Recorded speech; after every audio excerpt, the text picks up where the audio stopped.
លោកស្រីស៊ូសូភីម្ចាស់ផ្សារធម្មជាតិ24បានលើកឡើងថាខ្ញុំសូមជ្រើសយកតែអ្នកផ្សព្វផ្សាយណាដែលមិនបំពុលសង្គមដើម្បីមកជួយប្រម៉ូទផលិតផលរបស់គាត់ទោះផលិតផលរបស់គាត់មានគេស្គាល់យឺតតែមិនចង់ឲ្យគេស្គាល់ច្រើនឬស្គាល់របៀបសម្ដែងបំពុលសង្គមឲ្យគេជេរប្រមាថនោះឡើយជាចាប់អារម្មណ៍ទៅលើពាក្យថាមិនធ្វើជាលក្ខណៈ content ឬក៏សហការជាមួយនឹងអ្នកដែលគាត់បង្កើតមាតិកាបែបបំពុលសង្គមដោយសារខ្ញុំអត់ចេះហ្នឹងបងខ្ញុំខ្លួនឯងអត់ចេះហើយទៅអតិថិជនរបស់ខ្ញុំ fan របស់ខ្ញុំក៏គាត់អត់ចេះដូចខ្ញុំបើខ្ញុំធ្វើបែបហ្នឹងគាត់អត់ចូលចិត្តទេហើយខ្ញុំក៏អត់ចូលចិត្តដូចគ្នាខ្ញុំអត់ល្អអត់ខ្ចោះទេបងខ្ញុំជាមនុស្សដូចបងប្អូនទាំងអស់គ្នាអញ្ចឹងចេះខឹងចេះអន់ចិត្តចេះតូចចិត្តចេះត្រាំម៉ែដូចតែគេដូចតែឯងហ្នឹងគាត់ថាយើងជ្រើសរើសការរិះគន់របស់បងប្អូនទាំងអស់គ្នាដែលគាត់រិះគន់ហ្នឹងយកមកកែប្រែឲ្យយើងមកគិតថាយើងបែបហ្នឹងមែនអត់ហើយព្យាយាមឲ្យល្អបំផុតហើយខ្ញុំទទួលស្គាល់ថាការដែលយើងធ្វើមាតិកាល្អអត់ស្រួលទេពិបាកណាស់ទាំងការនិយាយស្ដីនិងកាយវិការពិតជាស័ក្តិសមជាអ្នកជំនួញដែលមានភាពថ្លៃថ្នូរនិងទំនួលខុសត្រូវខ្ពស់គួរឲ្យគោរពខ្លាំងណាស់កាលពីថ្ងៃទី20ខែមេសាលោកស្រីស៊ូសូភីបានណាត់ជួបអ្នកសារព័ត៌មានចំនួនជាង10ស្ថាប័នដើម្បីធ្វើកិច្ចសន្យាការងារក្នុងការជួយផ្សព្វផ្សាយគ្រប់ផលិតផលដែលគាត់មានក្នុងនោះលោកស្រីស៊ូសូភី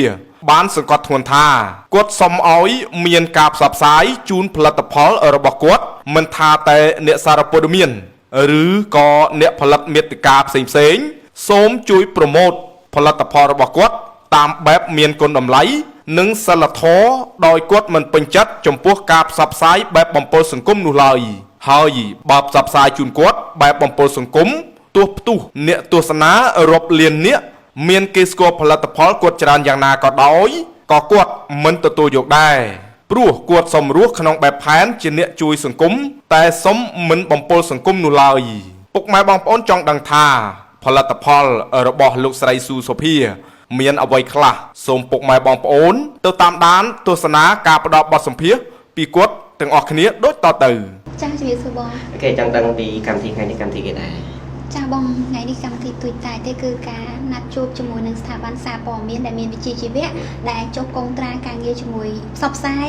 ជាមួយនឹងក្រុមហ៊ុនសហភាពសារធម្មជាតិភាព4ទេផ្សព្វផ្សាយទៅលើផលិតផលគេដែរហើយស្ថាប័នមានប្រហែលជាមិនស្ថាប័នដែរគ្រប់ផលិតផលទាំងអស់ដែលផ្សារធម្មជាតិ24មានបច្ចុប្បន្នយើងមានក្របផ្លែឈើសម្រក់ skinny ហើយនិងសម្លេចជូតមុខ Elsa ហើយនឹងមានបន្តទៀតមានជាង10ស្ថាប័នមកជាង10ស្ថាប័នណាហើយមិនបានជាសម្រាប់ចិត្តនៅក្នុងការជ្រើសរើសស្ថាប័នពួកគាត់ជាមួយនឹងដៃគូធ្វើទីផ្សារវិញដោយសារតែពួកគាត់គឺជាសារព័ត៌មានដែលមានវិជ្ជាជីវៈជាសារព័ត៌មានមានន័យថាទាំងការរៀបចំការផ្សព្វផ្សាយរបស់ពួកគាត់អត់មានការបំពុលសង្គមអត់ធ្វើឲ្យប៉ះពាល់អ្នកណាគឺគាត់ផ្សព្វផ្សាយបែបកំសាន្តបែបអប់រំនិងលើកទឹកចិត្តចាដូច្នេះហើយខ្ញុំពេញចិត្តស្ថាប័នពួកគាត់អូខេឃើញមានទាំង BA ទាំង promoter ទាំងអ្នកផ្សព្វផ្សាយច្រើនហេតុអីបានជាត្រូវបន្ថែមទៅលើសារព័ត៌មានទៀតឲ្យច្រើនស្ថាប័នមែនទេជាធម្មតាហើយបងមនុស្សយើងម្នាក់មានអ្នកស្រឡាញ់ចូលចិត្តផ្សេងគ្នាអញ្ចឹងខ្ញុំមានអ្នកស្គាល់ផ្សេងហើយអ្នកប្រម៉ូទផ្សព្វផ្សាយរបស់ខ្ញុំហ្នឹងគឺគាត់មានអ្នកគ្រប់គ្រងគាត់ផ្សេងអ្នកនេះគាត់មានគ្រប់គ្រងអ្នកគាត់ផ្សេងហើយសារព័ត៌មានហ្នឹងមានអ្នកតាមដានផ្នែកព័ត៌មានផ្សេងអញ្ចឹងខ្ញុំចង់ឲ្យផលិតផលខ្ញុំហ្នឹងមានអ្នកឃើញគ្រប់ផ្នែកទាំងអស់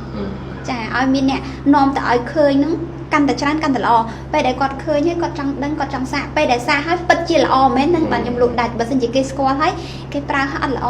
លក់អត់ដាច់ទេសន្ទុះនៃការគ្រប់គ្រងក៏មានច្រើនដែរបើយ៉ាងជាសម្រាប់ចិត្តតាមបន្តផ្សព្វផ្សាយទៀតជាធម្មតាទេបងសម័យឥឡូវសម័យ digital តែយើងឈប់ធ្វើទីផ្សារគេផ្លិចហើយមានន័យថាទីផ្សារដេកលក់គឺលែងដើរអញ្ចឹងការធ្វើទីផ្សារ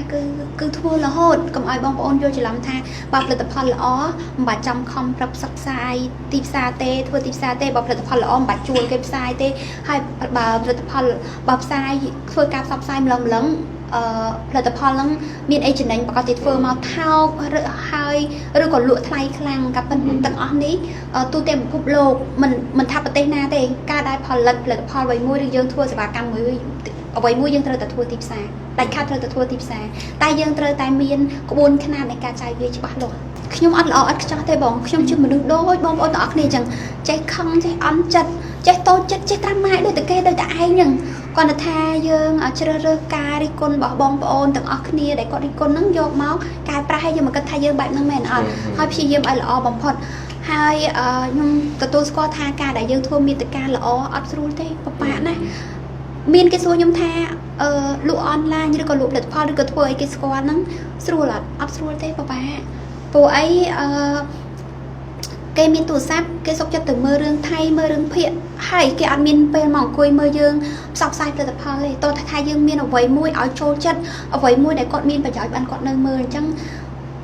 ខ្ញុំមិនដឹងថាមិនដែរប៉ុន្តែខ្ញុំព្យាយាមអស់ពីលទ្ធភាពឲ្យបងប្អូនស្រឡាញ់ចូលចិត្តខ្ញុំបែបជាខ្ញុំជារឿងពិតដែលអត់សម្ដែង